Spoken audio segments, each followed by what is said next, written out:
आज का हमारा टॉपिक है मुद्रा अवमूल्यन का भारत के आयात और निर्यात पर क्या प्रभाव पड़ता है। न सिर्फ भारत के आयात और निर्यात पर, बल्कि जब मुद्रा में गिरावट आती है तो मुद्रा में गिरावट को आरबीआई कैसे कंट्रोल करता है, डायरेक्ट कंट्रोल करता है या इनडायरेक्ट कंट्रोल करता है। सबसे पहले हम बात करेंगे, अगर हम हाल ही के आंकड़ों की बात करें तो हाल ही में $1 की कीमत जो है वो करीबन 81 रुपए 15 पैसे है।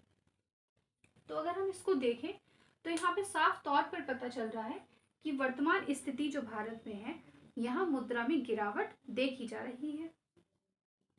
मुद्रा में गिरावट के क्या इम्पैक्ट पड़ते हैं, ये भी तो हमें पता होना चाहिए। तो इन आंकड़ों को अभी हम हटा देते हैं। हम कुछ काल्पनिक आंकड़ों को यहाँ पे लिखते हैं और उसके हिसाब से हम चीजें समझते चले जाएंगे। हमने माना कि $1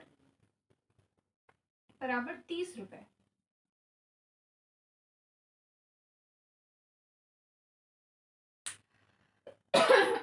$1 बराबर हमने 30 रुपए मान लिया। हमने कहा कि यहाँ पे एक अमेरिकी व्यापारी है और यहाँ पे एक इंडियन व्यापारी है। एक अमेरिकन व्यापारी जो भारत में निर्मित एक बॉक्स को, जो उसे पसंद आ गया है, वो भारत में निर्मित उस बॉक्स को इंपोर्ट करना चाहता है। अगर भारतीय मुद्रा की बात करें तो भारत में उस बॉक्स की कीमत करीबन 120 रुपए है, जो विदेशी मुद्रा में $4 के बराबर है। अमेरिकी व्यापारी भारत से ये बॉक्स इंपोर्ट करने लगता है और व्यापार चलने लगता है। कुछ समय बाद अमेरिकी व्यापारी ये देखता है कि जो बॉक्स वो भारत से 120 रुपए में खरीद रहा है, उस बॉक्स की कीमत इंडोनेशिया में करीबन 90 रुपए है। और 90 रुपए मतलब अगर विदेशी मुद्रा की बात की जाए वो $3 है। तो अमेरिकी व्यापारी भारतीय निर्यातक को जाकर बोलता है कि मैं जो बॉक्स खरीद रहा हूँ भारत से, उसकी कीमत 120 रुपए है भारत में, और इसी बॉक्स की कीमत इंडोनेशिया में 90 रुपए है, तो तुम अपनी कीमत को कम कर लो। यहाँ पे जो भारतीय निर्यातक है वो अपनी लागत, अपनी मजदूरी का हवाला देते हुए कीमत कम करने से मना कर देता है। अब जो विदेशी व्यापारी है वो भारत में व्यापार करना बंद कर देता है और अब वो अपना सामान इंडोनेशिया से खरीदना शुरू कर देता है। समय बीतता रहता है और कुछ समय बाद जो भारतीय मुद्रा है माफ कीजिए, जो भारतीय मुद्रा है उसमें गिरावट आ जाती है।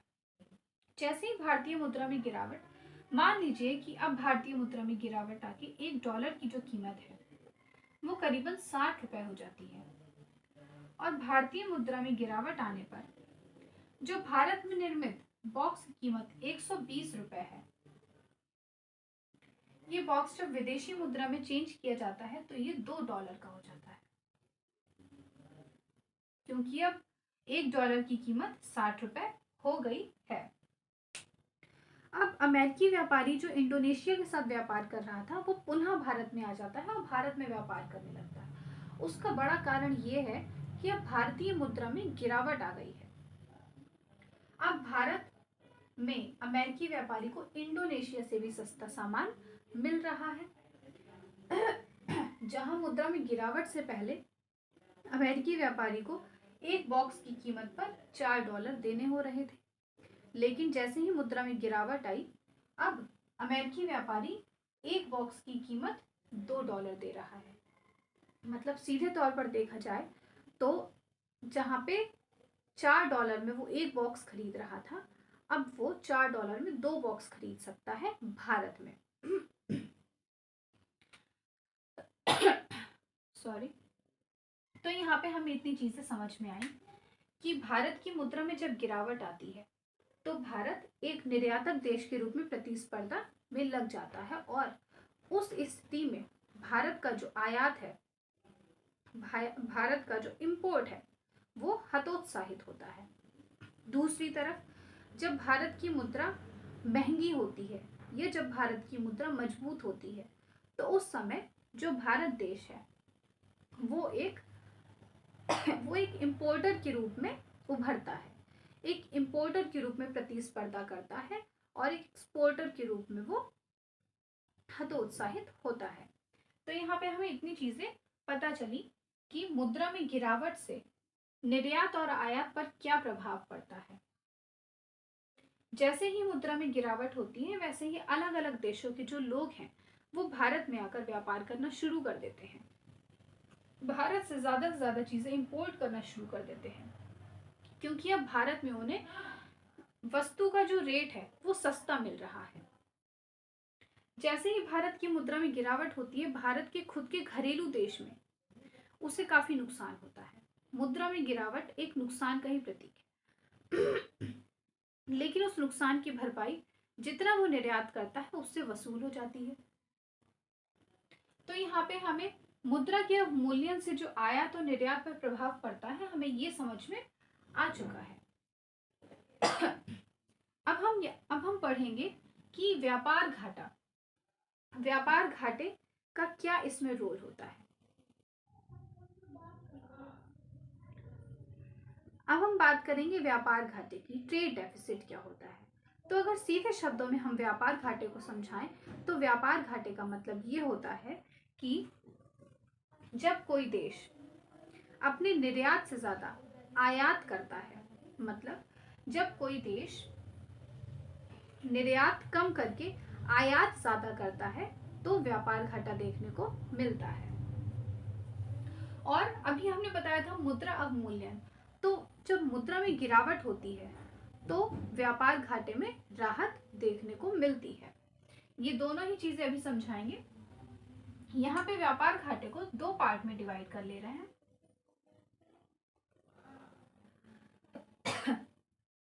जब हम कह सकते हैं कि जब महंगी या यहाँ पे हम लिखते हैं जब कमजोर विदेशी मुद्रा और यहाँ पे महंगी विदेशी मुद्रा,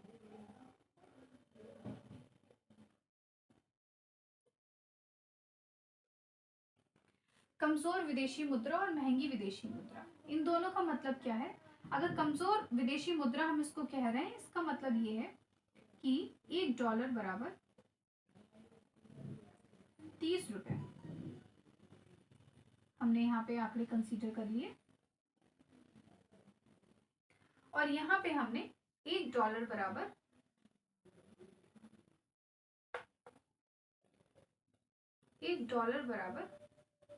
90 रुपए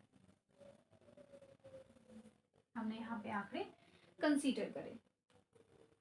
$1 बराबर 30 रुपए का सीधे तौर पर मतलब है कि अब भारतीय मुद्रा मतलब कम भारतीय मुद्रा में हमें $1 मिल रहा है। इसका मतलब ये है कि जो विदेशी मुद्रा है वो बहुत ज्यादा महंगी नहीं है, कम पैसों में हम $1 खरीद सकते हैं। तो इसीलिए कमजोर विदेशी मुद्रा है। और महंगी विदेशी मुद्रा मतलब हमें ज्यादा रुपए देकर $1 मिल रहा है, हमें 90 रुपए देकर $1 मिल रहा है।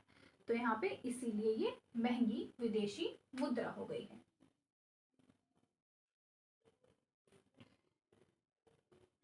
जब विदेशी मुद्रा महंगी हो जाती है तो घरेलू मुद्रा खुद में ही कमजोर बन जाती है। जैसे यहाँ पे हम एक एग्जांपल देते हैं, अगर कमजोर विदेशी मुद्रा है तो उस समय आयात ज्यादा बेहतर होता है या निर्यात। देखते हैं दोनों की ही स्थिति। जब कमजोर विदेशी मुद्रा है तब जब हम आयात करेंगे, माना हम आयात कर रहे हैं किसी भी चीज का, एक फोन है जो हम अमेरिका से आयात कर रहे हैं, जो हम अमेरिका से इंपोर्ट कर रहे हैं, इस फोन की कीमत अमेरिका में $100 है। विदेशी मुद्रा में देखा जाए तो जब $1 30 रुपए के बराबर है तो $100 मतलब 3000 रुपए सीधे तौर पर हमें मिल जा रहे हैं। वहीं दूसरी तरफ जब विदेशी मुद्रा महंगी है और हम आयात कर रहे हैं, फोन की कीमत वही है, विदेश में इसकी कीमत $100 है, और भारतीय मुद्रा में ये करीबन 9,000 रुपए बन जा रही है, क्योंकि अब जब विदेशी मुद्रा महंगी है तो $1 बराबर 90 रुपए हो चुका है। तो ये हमने जो आंकड़े लिखे, इससे ये सीधे पता चल रहा है कि जब महंगी विदेशी मुद्रा होती है उस समय भारत के द्वारा किया हुआ आयात ज्यादा नुकसानदायी होता है। मतलब भारत के लिए आयात करने की सुलभ स्थिति कब होती है? जब विदेशी मुद्रा कमजोर होती है। जब विदेशी मुद्रा कमजोर होती है और भारतीय मुद्रा मजबूत होती है, उस समय भारत को आयात ज्यादा करना चाहिए। वहीं दूसरी तरफ अब हमें आयात के तो दोनों पैमाने पता चल गए, अब हम निर्यात की बात करते हैं।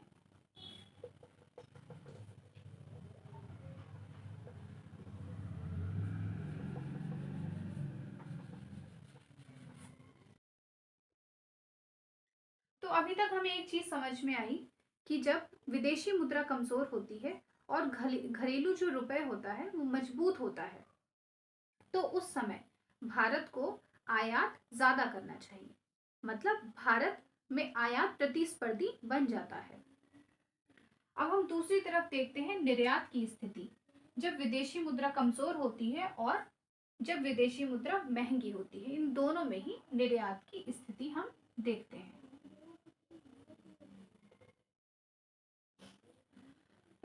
जब विदेशी मुद्रा कमजोर थी तो जब किसी भी देश ने भारत से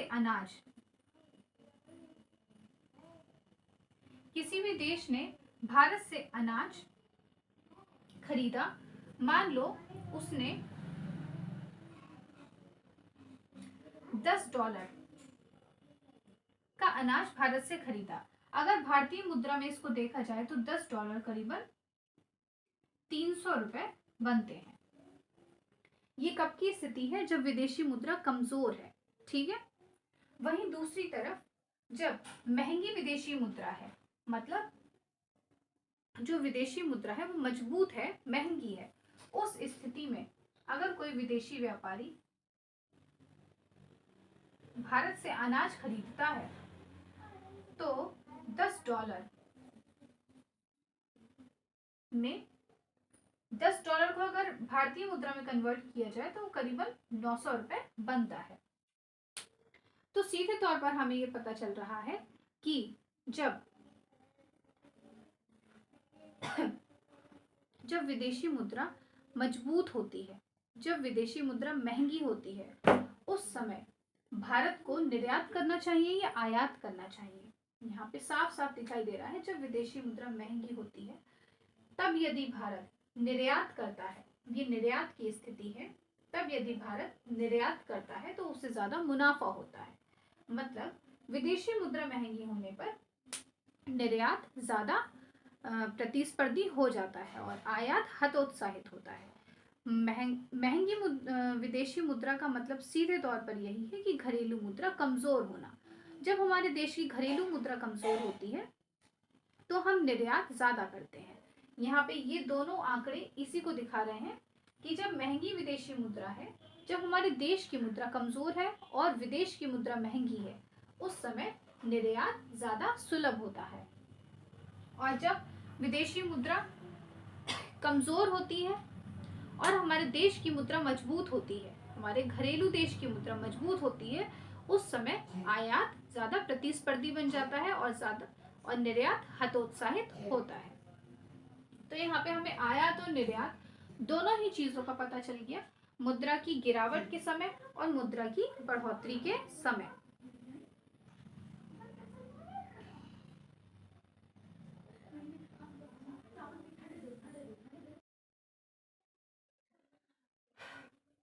अब हम बात करेंगे कि आरबीआई मनी को कंट्रोल कैसे करती है। आरबीआई डायरेक्ट रूप से मनी को कंट्रोल करती है या इनडायरेक्ट रूप से कंट्रोल करती है। भारत में मूल्य का निर्धारण भारत सरकारी आरबीआई के द्वारा नहीं किया जाता है। ये पूरी तरह से फॉरेन एक्सचेंज मार्केट के हवाले होता है। भारत में मूल्य की जो कीमत होती है वो भारत की डिमांड और सप्लाई पर निर्भर करती है। मान लीजिए कि भारत में इस समय निर्यात बहुत अधिक मात्रा में हो रहा है, भारत एक निर्यातक देश के रूप में उभर रहा है। तो इसका सीधे तौर पर मतलब है कि भारत में विदेश की जो मजबूत मुद्रा है वो आ रही है, जो भारत में आते ही रुपए में कन्वर्ट हो जा रही है। और $1 की कीमत, अभी हमने एक एग्जाम्पल में बताई थी कि अगर $1 की कीमत 90 रुपए है, तो भारत में अगर ज्यादा निर्यात हो रहा है तो भारत में विदेशी मुद्रा ज्यादा आ रही है, क्योंकि हमारे देश की वस्तु दूसरे देश में जाती है और दूसरे देश की जो मुद्रा है वो हमारे देश में आती है। और जैसे ही भारत का विदेशी मुद्रा भंडार बढ़ जाता है, यहाँ पे एक बात और याद रखनी है कि हमारा जो आरबीआई के एसेट्स जो होते हैं, आरबीआई के एसेट्स में करीबन 3/4 भाग जो होता है वो विदेशी मुद्रा का होता है। तो जैसे ही निर्यात बढ़ता है, भारत में विदेशी मुद्रा भंडारण शुरू हो जाता है, और जब एक सीमा तक विदेशी मुद्रा भंडार हो जाता है तो भारत उस विदेशी मुद्रा के भंडार को अपने पास ज्यादा समय तक नहीं रखती। अब भारत आयात करना शुरू कर देती है, और जैसे ही भारत आयात करना शुरू करती है, उसका जो निर्यात होता है वो मंद पड़ जाता है।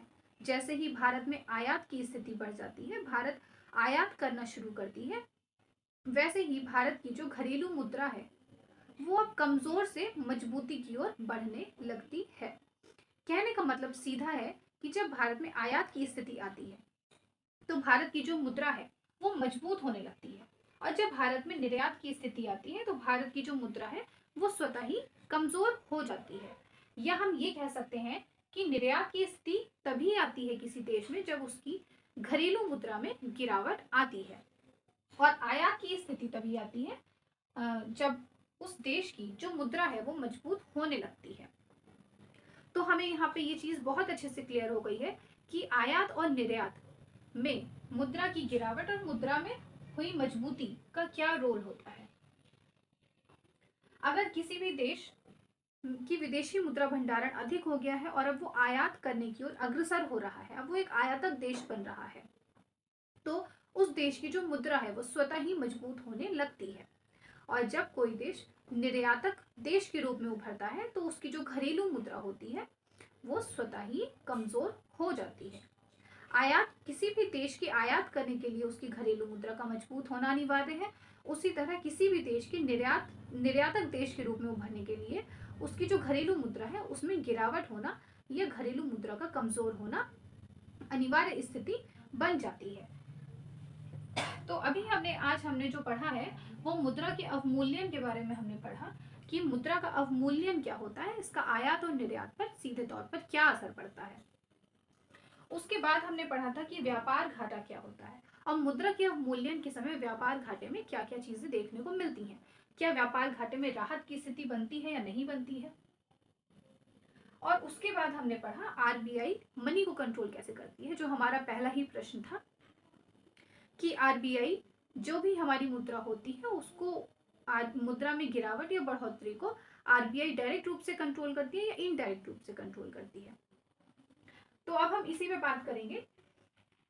आरबीआई के पास मनी को कंट्रोल करने के दो रास्ते होते हैं।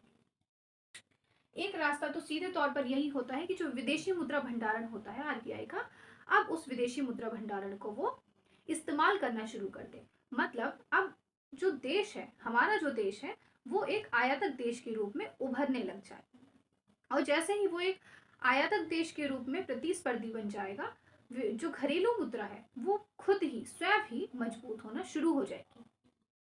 तो एक रास्ता तो ये होता है आरबीआई के पास अपनी घरेलू मुद्रा को मजबूत करने का, और दूसरा रास्ता ये होता है कि जब आरबीआई ये देखती है कि हमारी घरेलू मुद्रा बहुत अधिक मात्रा में गिर चुकी है या कमजोर हो चुकी है और अब उसे मजबूत करना है, तो RBI repo rate, reverse repo rate, SLR, CRR, इन सभी चीजों की जो ब्याज दरें होती हैं, इन सभी चीजों की जो ब्याज दरें होती हैं उनको बढ़ा देती है। जैसे ही इन सभी चीजों की ब्याज दरें बढ़ती हैं,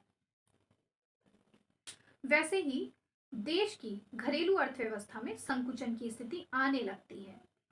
लोग कम ब्याज लेने लगते हैं, लोग कम लोन लेते हैं, जिससे लोगों के जो खर्चे हैं वो कम होने लग जाते हैं और जो घरेलू मुद्रा है वो धीरे धीरे मजबूती की ओर आगे बढ़ने लगती है। तो आरबीआई जो होती है वो डायरेक्ट रूप से नहीं बल्कि इनडायरेक्ट रूप से मुद्रा के अवमूल्यन या फिर मुद्रा में मजबूती के लिए जिम्मेदार होती है। अगर डायरेक्ट रूप की बात करें तो अभी हमने बताया था फॉरेन एक्सचेंज मॉनेटरी जो है ये डायरेक्ट रूप से देखती है, और इसके देखने के लिए भी ये ज़रूरी है कि हमें ये पता हो कि उस देश की जो कीमतें हैं उनको बढ़ाना या घटाना इस बात पर निर्भर करता है कि उस देश की डिमांड और सप्लाई कहाँ है, उस देश की डिमांड और सप्लाई में किस चीज का रोल ज्यादा हो रहा है उस समय।